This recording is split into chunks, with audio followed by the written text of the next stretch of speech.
여당의 공천 갈등, 사상 초유의 당대표 옥새 투쟁으로 번졌습니다. 새누리당 김무성 대표가 공천한 의결을 계속 거부한다면 당 공천 통보를 받은 이른바 진박 후보 5명은 출마할 수 없게 되는데요. 후보 등록 마감 시한 오후 6시까지 양측의 절충점을 찾을 수 있을까요? 유권자들은 이 사태를 어떻게 바라보고 있을까요? 전국 분석해보도록 하겠습니다.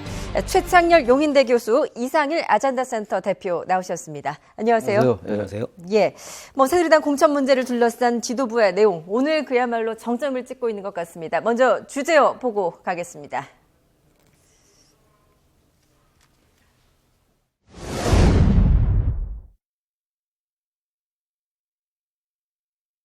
현재로서는 입장 변화가 없습니다. 원유철 대표가 오신다고 하니 만나서 이야기를 들어보도록 하겠습니다. 우선 옥새가 아닙니다. 당인이고 대표 직인입니다. 이것은 당에 그대로 존재하고 있습니다. 제가 그 도장을 가지고 가지 않았습니다. 저는 당헌 당규를 수호하자는 그런 차원에서. 네, 김무성 대표, 자신은 이제 계속 입장을 고수하겠다라는 입장을 밝혔는데 결론부터 여쭙겠습니다. 오늘 사태 좀 어떻게 될 것 같습니까? 참 결론 얘기하기 쉽지 않은데 일단 저 정도로 친박이 정치적 구테타라고까지 규정을 했고 지금 옥새 투쟁이라고 말씀하셨습니다만 옥새 구테타라고 표현도 하고 옥새 전쟁이다 이런 말을 하는데 이 정도까지 와서 또 다시 회군하기는 좀 어렵지 않겠느냐. 자신의 정치적 생명을 걸은 것 같아요. 이번에는 사실 이 부분은 청와대에 대한 정면 승부거든요. 그러니까 대통령에 대한 정면 승부로 비치기 때문에 여기서 다시 봉합한다면은 김무성 대표의 정치력 자체가 그 어느 때보다도 위험할 수 있다. 그래서 저는 물러나기 어렵지 않겠냐 이렇게 보여집니다. 일단. 예, 물러나지 않을 것이다. 대표님은 어떻게 보세요? 저도 결국 이제 무공천, 불공천이라는 카드까지 꺼내 들었는데 여기서 한 명을 무공천으로 끝내나 지금 얘기한 5명 이제 한 명이 더 들어서 6명이 됐습니다만 그렇게 가나 결국 결론은 똑같을 것 같고 만약 이걸 전체를 처리하지 않는다면 협상을 통해서 이거를 번복하거나 조율하는 형태로 가지 않고 결국 김무성 대표가 마지막 승부수를 꺼내 들었는데 예. 이 상황에서 계속 그 본인의 입장을 고수하면서 가지 않을까 그렇게 생각이 좀 듭니다. 예, 이제 오후 6시가 후보 등록 마감 시한 아닙니까? 지금 그렇죠. 이제 1시니까 5시간밖에 남지 않았습니다. 두 분의 말씀대로 김무성 대표가 이제 계속 공천장에 직인을 찍지 않는 입장을 고수를 한다면 어떻게 되는 겁니까? 일단 직인을 찍지 않으면은 지금 친박 입장에서는 비상대책위를 구성한다고 그러는데 사실상 물리적으로 불가능한 거고요. 오늘 시간 얼마 안 남았잖아요. 그리고 그러려면은 이제 그 당원 당규에 있는 당대표의 사고 또는 해외 출장 때는 그 당대표의 유고로 해석을 해서 이렇게 그런 과정을 거쳐야 되는데 현재 보기에 따라 다르겠습니다만 김무성 대표의 저러한 정치적 행동은 일종의 정치적 행위거든요. 정치적 판단이기 때문에 이 부분을 사고나 해외 출장으로 해석할 도리가 없다고 저는 생각합니다. 그래서 그 자체가 명분에 어긋나기 때문에 친박 최고위원들 입장에서 볼 때는 어떻게 방법이 없는 겁니다. 사실 직인을 찍지 않겠다고 자신의 권한을 행사하는 거거든요. 단지 이제 그 권한을 왜 최고위의 어떤 합의를 거치지 않고 행사하느냐라는 비판은 따를 수가 있어요. 그리고 김무성 대표가 왜 뒤늦게 이렇게 당의 상황을 굉장히 힘들게 만드냐라는 비판은 따를 수 있으나 그것과는 별개로 자신이 그런 권한을 행사한다면 할 수 있는 거죠. 그것을 유고로 해석한다고 너무 무리가 따른다고 봐야 되겠죠. 예, 일단 이제 지금 비공개로 최고위원 회의가 열리고 있는데 김무성 대표가 이제 여기서 또 어떤 입장을 밝힐지 그리고 최고위원들이 또 이제 어떻게 압박을 할지가 관건인 것 같습니다. 어떻게 예상을 좀 해보시고 계십니까? 지금 최고위 회의를 이제 김무성 대표 결국 소집을 했는데 이거는 그걸 계속 거부할 경우에 이제 최고위원들 3분의 1 이상이 회의 소집을 요구했는데 계속 거부할 경우에 이걸 빌미로 당무 거부라는 어떤 그런 형태로 이제 몰아가기 위한 어떤 그런 수순에 말려들지 않기 위해서 결국 김무성 대표가 회의를 하자 그러면 하겠다. 그러나 결국 들어갈 때도 이제 입장 변화는 없다라고 얘기를 했는데요. 아마 그 상황 속에서도 친박계 이제 최고위원들은 계속해서 이게 이제 몰고 올 엄청난 파장들을 고려해서 현실적인 어떤 해법을 내달라라는 요구를 계속 할 것이고요. 예. 또 김무성 대표 현재 지금 버틴 상황으로 보여지는데 아마 양측 간의 어떤 여러 가지 논의가 있겠습니다만 합의는 좀 쉽지 않은 상황으로 보여집니다. 예. 앞서 이제 김무성 대표가 이제 입장을 밝히기 전에 이제 원유철 원내대표나 서청원 최고위원들이 지금 압박을 하고 있지 않습니까? 특히 이제 옥새, 그러니까 이른바 이제 당 직인이 어디에 있느냐 이걸 두고도 지금 논란이 지금 벌어지고 있는 것 같습니다. 먼저 녹취 듣고 이야기 나눠보겠습니다. 지금 당의 직인 두 개가 당사에 있지 않는 상황입니다. 이 당의 직인을 하루빨리 이 당사에 반납을 하셔서 공적인 그러한 당의 직인으로 사용할 수 있도록 조치를 하셔야 될 것입니다. 끝까지 출근 안 하면 사퇴해야 된다고 보세요.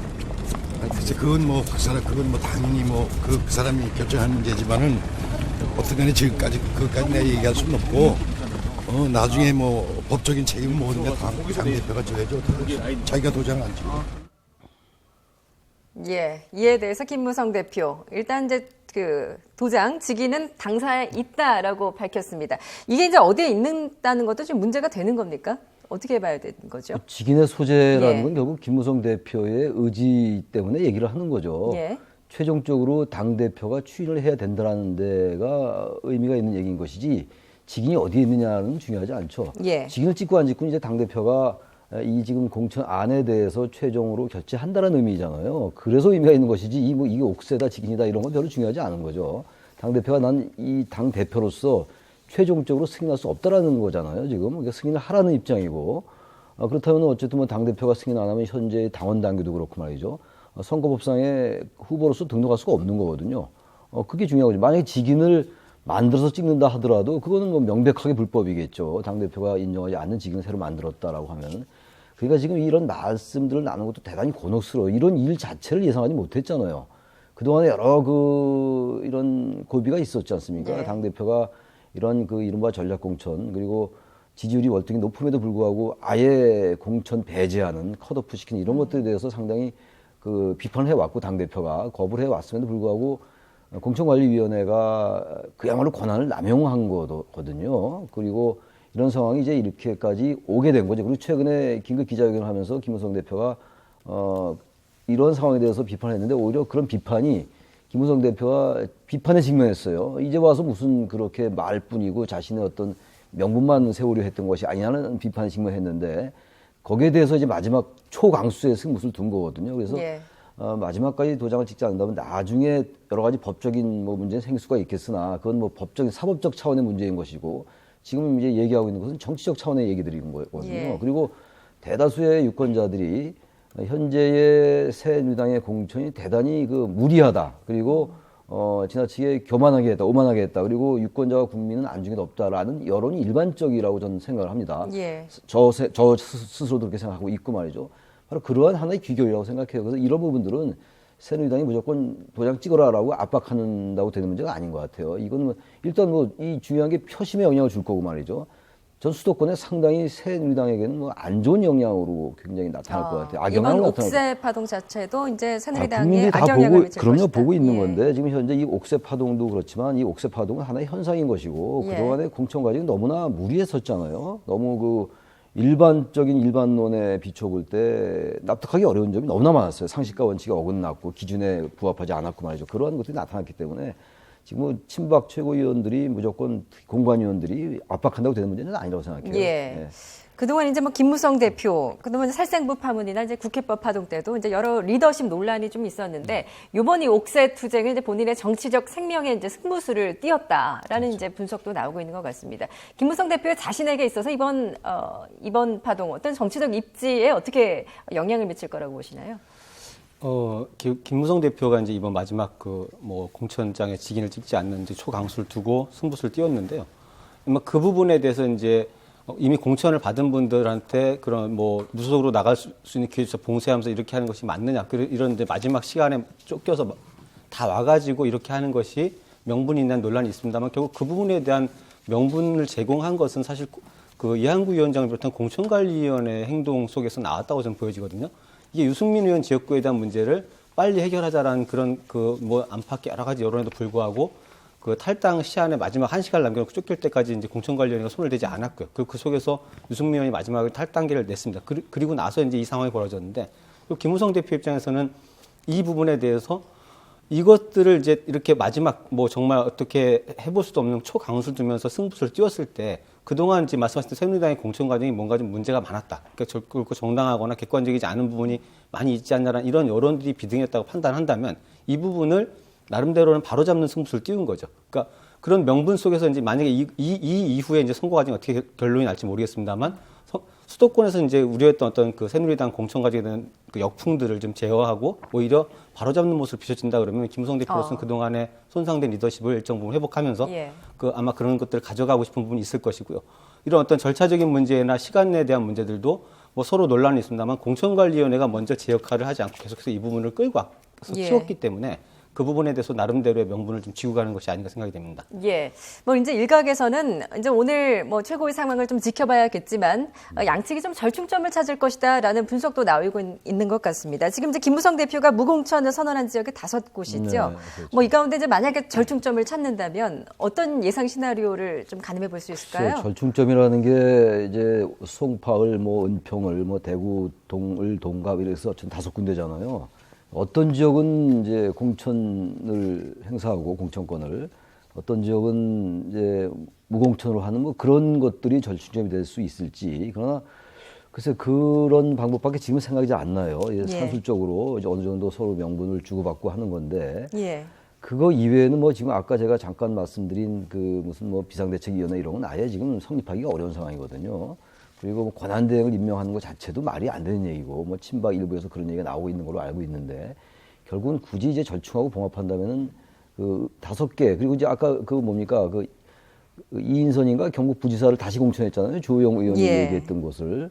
그 이제 의결정족수의 문제를 제기해서 법원이 받아들였기 때문에 다시 재공천을 1시간 만에 해서 공천을 하겠다는 건데, 그렇다면 6군데가 될 수 있는 건데, 뭐 반반 뭐 공천 서로 주고받는다는 이렇게 될 수 있는데, 그 자체로 봐도 아무튼 간에 양쪽이 받는 내상은 큰 것 같아요. 예. 김무성 대표도 지금 뭐 자신의 어떤 정치적 승부수를 던졌습니다만 너무 극단적으로 시한에 임박한 거 아니냐라는 그런 비판도 분명히 있을 수가 있어요. 예. 그리고 그동안에 왜 전형은 막지 못했는가.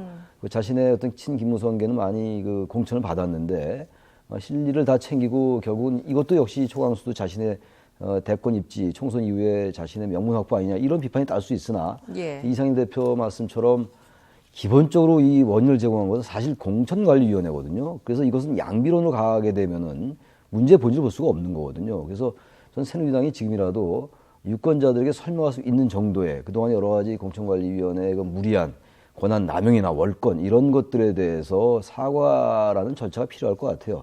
그런 다음에 김무성 대표에게도 명분을 좀 주고 그리고 공천관리위원회나 또 이 진박 후보라는 사람들도 그 사람들도 어쨌든 피해자가 될 수가 있는 거 아니겠어요?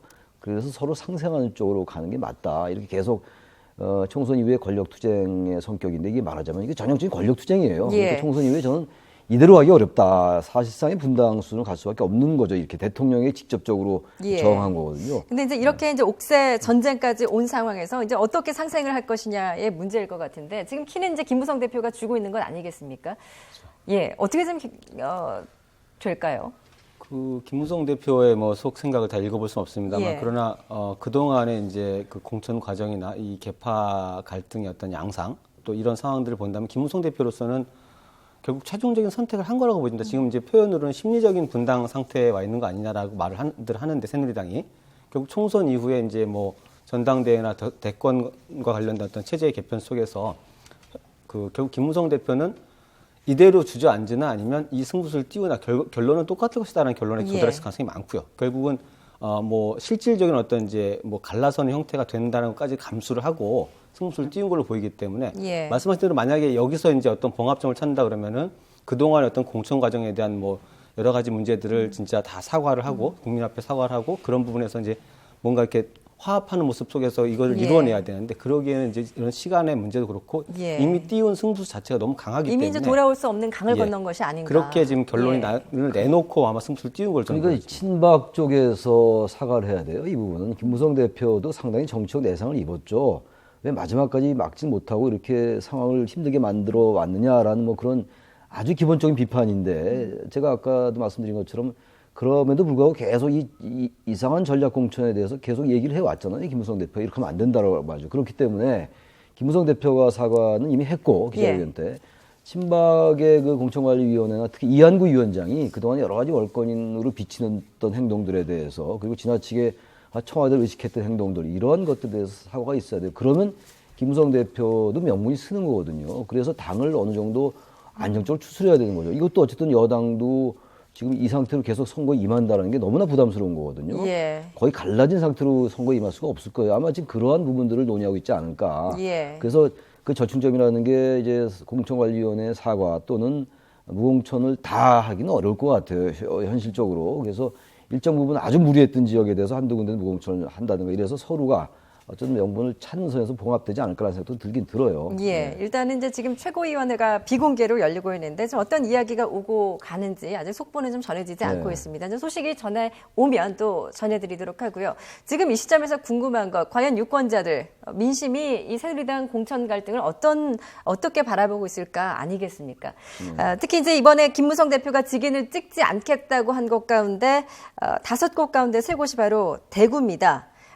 유승민 의원의 탈당에 이른 사태로 대구 민심이 지금 심상치가 않은데요. 이 지역 민심이 어떤지 좀 저희가 직접 들어보겠습니다. 영남일보의 박재일 편집부 국장님이 연결되어 있습니다. 안녕하세요. 네, 안녕하십니까. 박재일입니다. 네. 지금 대구에서 이제 취재를 하고 계신데요.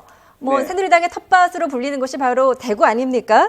네, 그렇죠. 예. 유승민 의원의 그 유례없는 의원들의 탈당 사태, 또 이번 옥새 파동까지 이어지고 있는데 지금 새누리당을 바라보는 대구 민심 좀 어떻습니까? 이게 좀 형용사를 동원하면 좀 황당하죠. 우리가 흔히 이야기하듯이 캠프별로는 좀 희비가 교차할 수도 있겠지만 전반적으로는 좀 화가 나 있다 하는 것으로 보여집니다. 좀 흥분됐다 할까요? 어렵게 이야기하면 지금 패널 분들도 많이 말씀하셨지만 이것이 우리가 늘 좀 한국 정치의 고질적인 무슨 절차적 민주주의 이런 부분에 대한 정당성이 많이 훼손되고 아직 그런 정당 정치 내지는 전체 정치 수준이 절차적인 문제에서도 우리가 아직 해결을 하지 못하고 있다 하는 사안으로 보여서 시민들이 그렇게 또 깊게 보지는 않지만은 그래도 흥분되고 화가 나고 그런 사안인 것 같습니다. 예. 조금 이제 민심이 조금 동요되고 있다. 라는 그렇죠. 말씀이신데 그래도 새누리당의 텃밭 아니겠습니까 대구가? 새누리당의 텃밭인 것은 분명한데 지금 어쨌든 진박, 비박 이렇게 어떤 같은 새누리당 내에서도 지금 갈라져서 나온 싸움의 투쟁이거든요. 예. 이게 대야 더불어민주당에 대한 것도 아니고 그리고 또 지금 조금 전에 말씀하셨지만 지금 김무성 대표가 공인하지 못하겠다고 한 5개 거기다가 또 수성을의 이인선 부지사 건까지 이렇게 곁다리에 겹쳐서 6개 중에 4개가 지금 TK예요. 그래서 이게 또 뭐냐 하는 어떤 대구의 어떤 선거구 무려 4개를 두고 약간 어떤 중앙 정치권에서는 어떤 게임을 하듯이 이것을 다루니까 이것을 또 물론 상상하지도 못한 것이고요. 그래서 이것은 정상적인 수순이 아니다 하고 이렇게 좀 어쨌든 결말적으로는 지금 이러나 저러나 비판적인 목소리가 좀 커지고 있는 것은 분명합니다. 예. 근데 이제 김무성 대표가 오늘 이제 계속 거부를 한다면 새누리당 1번 후보들이 출마를 하지 못하게 되는데요. 이에 대해서 이제 대구에서 어떤 이제 보수층의 또 집결 같은 게 또 일어날 것도 같습니다. 어떻게 좀 보십니까? 이게 물론 무슨 어느 쪽으로 집결이 되고 아닌 건 아직 좀 판단하기는 힘들어요. 그렇지만은 어쨌든 유승민 의원을 주축으로 해서 일단 조금 움직임은 감지되고 있습니다. 예를 들면 오늘 아침에 선관위에 유승민 의원이 드디어 무소속으로 등록을 했는데 예. 친유승민계로 알려진 일단 같은 지역 인근 지역구인 동갑의 유승걸 의원은 이미 지금 등록을 같이 했어요.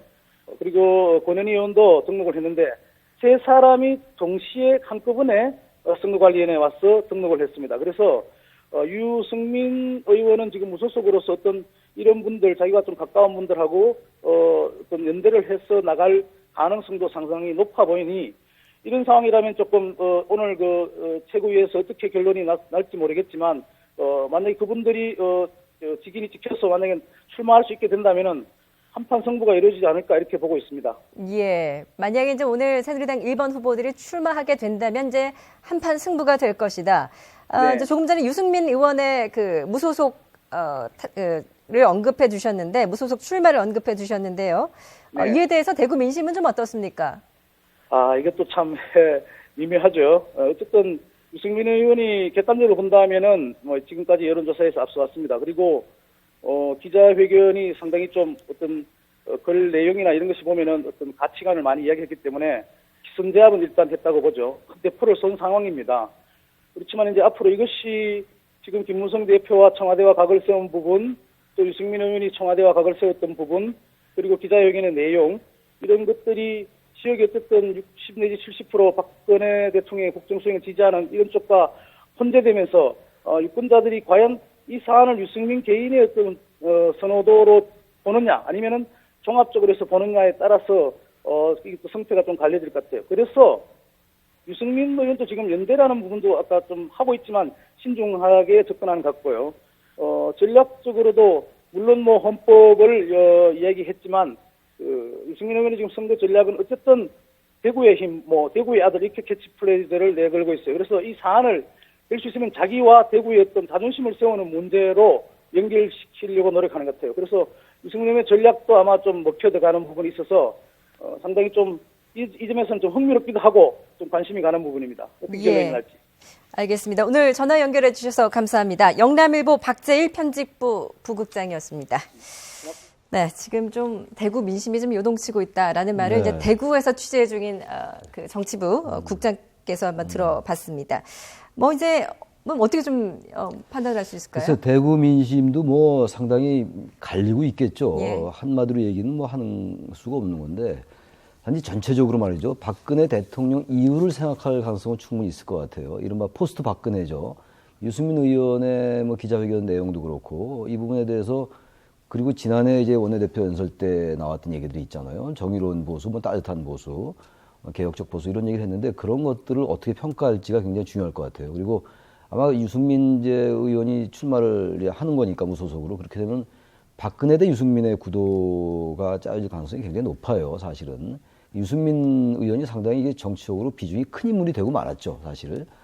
그래서 여러 가지 뭐 박근혜 대통령에게 저항한 정치인으로서의 비판하는 목소리도 있을 것이고 그렇지 않고 대통령이 너무 심했다.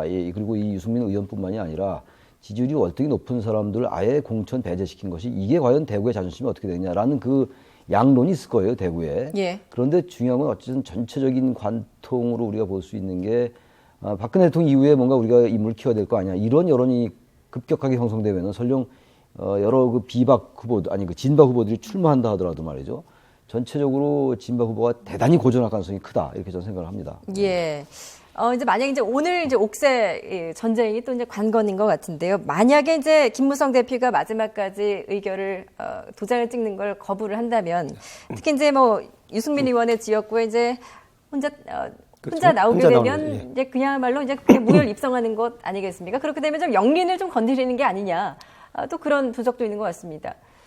그렇죠. 그리고 뭐 일단 아까 대구 민심 말씀만 조금 이어서 가면은 결국 대구 지역의 주민들 입장에서는 굉장히 기분 나쁜 상황으로 받아들일 수밖에 없어요. 이 대구의 어떤 국회의원을 뽑는 과정이라는 것이 주민 유권자의 뜻보다는 뭐 당이나 어떤 계파의 관점에서 우리가 이렇게 마음대로 해도 되는 거 아니냐라는 과정들이 계속해서 그런 잡음과 갈등을 보여줬기 때문에 이런 것들이 근데 문제는 뭐냐면은 만약에 이제 뭐 공천 직인을 찍어서 뭐 1번 후보들이 나오고 또 무소속 후보들이 나온다 그러면 최 교수 말씀대로 이제 결국 대통령과 유승민의 어떤 구도 속에서 유권자의 선택을 강요받게 되는데 그렇지 않다라고 하면은 이거를 당의 어떤 행태를 심판하려고 해도 심판할 대상이 없거든요. 결국 뭐 다 보수 후보들이고 새누리당 후보거나 근데 그렇다 그러면 이런 부분들이 부분적이지만 오히려 이제 뭐 김부겸 전 의원이 출마한 수성 지역이라든가 이런 곳들을 통해서 표출될 가능성도 있을 것으로 보이고요. 그리고 또 오히려 투표 자체의 투표를 굉장히 낮아지는 이게 정치에 대한 환멸, 뭐 당에 대한 이런 것들이 아마 있을 수도 있지 않겠나 그런 생각이 좀 들고요. 오히려 이제 투표율이 좀 낮아질 것이다. 그런 측면에서 유권자를 또 심판을 할 수가 있다라는 분석이었습니다. 일단 지금 새누리당 최고위원 회의는 지금 비공개로 계속되고 있습니다. 전해지는 속보가 들어오는 대로 다시 한번 전해드리도록 하고요. 이번에는 더불어민주당 상황을 좀 살펴보겠습니다. 주제어 보여주시죠.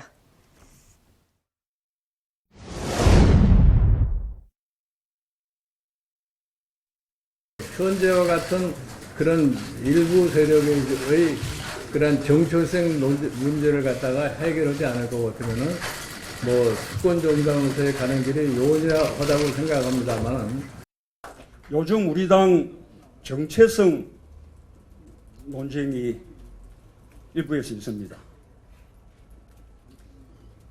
저는 아주 관념적이고 부질없는 논쟁이라고 생각합니다. 예, 문재인 전 대표 사퇴 2달 만에 돌아와서 이제 직원 유세에 나섰습니다. 첫날부터 당 정체성 문제를 놓고 김종인 대표와 이렇게 갈등을 빚었네요. 김종인 대표가 이번에 정체성 문제를 계속 명분으로 삼는 것 같아요. 비례대표 공천에서 불거졌던 여러 가지 파국에 대해서. 예. 저는 문재인 대표의 말이 일정 부분 좀 일리가 있는 것처럼 보여요. 이 친노라고 우리가 항상 친노 패권주의, 뭐 저도 뭐 그렇게 얘기를 많이 했고 아주 일반화된 얘기예요. 이제 친노 패권이다, 친노 패권 청산이다. 그리고 더불어민주당이 지나치게 운동권적인 시각이다라는 이제 그런 표현들 많이 하잖아요. 근데 그 부분은 당의 어쨌든 한 켠에 있어서의 자신들의 생각이거든요. 근데 이걸 너무 지나치게 당의 정체성이 그쪽으로 가서 위험하다라는 그 김종인 대표의 말은 좀 과도하게 현재 야당의 상황을 너무 단순화시키는 것 같아요.